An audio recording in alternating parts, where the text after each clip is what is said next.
Meron tayo ngayon gagawin dito na Honda Beat version 2. Ayan. Yung kahan ng Honda Beat na to medyo naging disaster mga lot. Try lang natin i-survive, no. Pakita ko sa inyo. Ayan, ang nangyari kasi dito, ginawa ng may-ari ni strip sol. Tapos nasunog yung mga pairings, no. Ayan, pero minasilya naman ng may-ari. Ngayon aayusin natin. Ayan. Ayan, pati itong iba parts, pati yung likod. Ayan.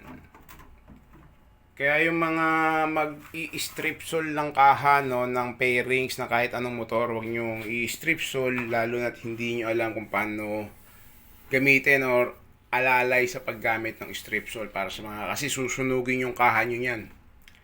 Ayan, susunugin, maluluto.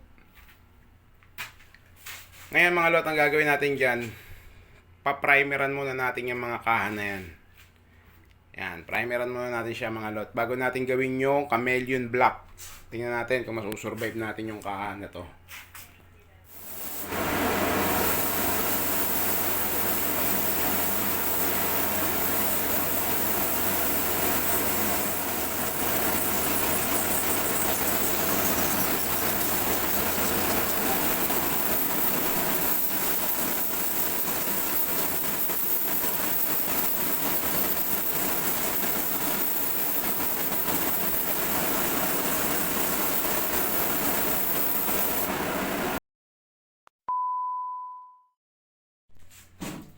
Ayan na mga lot, na primer block na natin siya, no.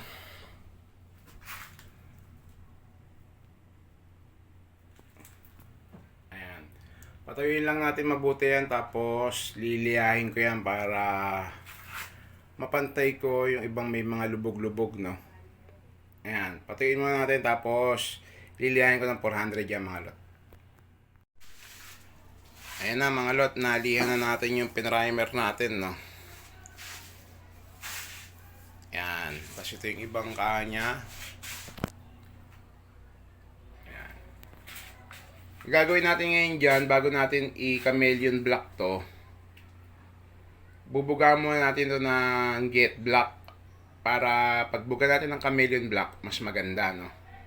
Bugangan ko muna to ng jet black mga lot. Ayan mga lot, tapos na yung jet black natin dyan sa kaha, no. Ayan. Jet black na natin lahat yan. Ngayon, ang gagawin natin dyan, papatong na natin yung chameleon black. Bago ko ipatong yung chameleon black, mga lot, tuturo ko muna yung pagtimpla sa inyo ng chameleon black. Ito yung gagamitin natin chameleon black. Ayan. 200 ml to mga lot. Itong pintura na to ng chameleon black. Ayan. So makikita nyo yan, ipupula siya, tapos nagiging itim. Yan.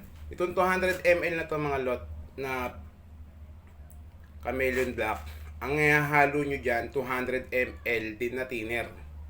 Yan, bali lalabas yan 400 ml. Dito ko na ngayon ihahalo yung thinner nyan mga lot. So 200 ml to, mga kalahati nito. Yan.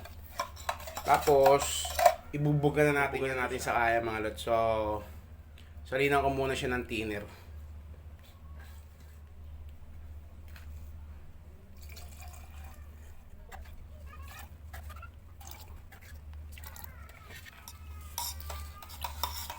So ayan na mga lot, nahalo na natin yung thinner, no.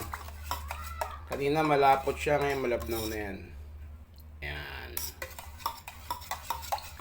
So 200 ml yung pinakapintura, tapos 200 ml din yung thinner. Ayan, ngayon gagawin natin dyan mga lot, bubugan na natin yung isa kaya para makita na natin yung kalalabasan.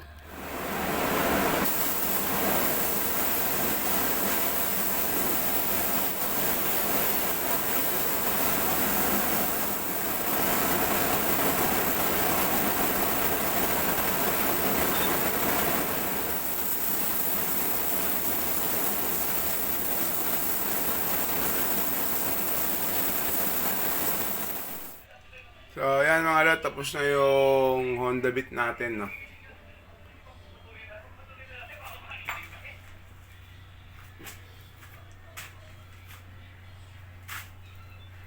Yan. Tuyo din yan. Maya maya ikakabit na natin yung kana yan. So, ito yung chameleon black mga lot.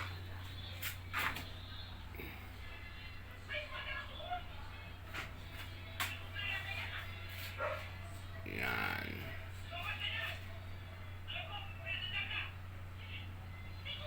So, kung nakita nyo yan, di ba, halos durug-durug yung ano. Medyo naayos natin at nahabol natin ng konti yung kahana yan. Mamaya ikakabit natin yung mga lot.